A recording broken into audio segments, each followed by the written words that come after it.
Hello everyone. In order to make this, start off by taking some wire, add some beads within it and then twist it. Now do this for multiple of them and then begin to twist it together as such. As you can see, we are making a little tree out of it. Add multiple of it together and then this is what you should be left with. Join as many of them as you can together. Now take a little container, add clay within it and then insert all of these pieces together. Add glue at the top and then add little pieces of green all around.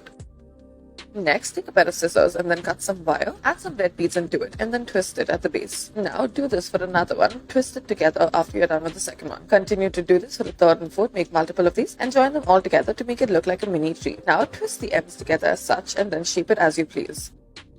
Next, take a knife, take a wire, cut through this and then this is how you will get this wire. Now twist it over any sort of cylindrical object to get the shape out of it and then twist it underneath it as well. Join multiple of these together to make it look like a tree once again. Continue to do this until you reach the bottom as such to make thicker roots. As you can see, we have made a very thick looking tree. Now bend it and shape it as you please. Insert this into a bottle cap into which clay is put as well. This will be the final look of our design tree.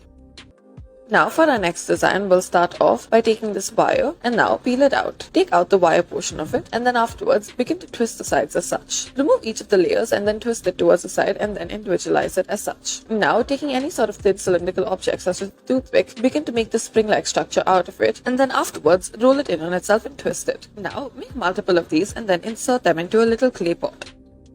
Next, cut out these wires and remove the inner wires from them, make it into the circular shape and then twist it around as such. Now, stemming from this, begin to make a tree-like shape out of it. As you can see, we've individualized each of them and then make these spring-like structures out of it, wrap it around the circular shape you created. Thank you for watching.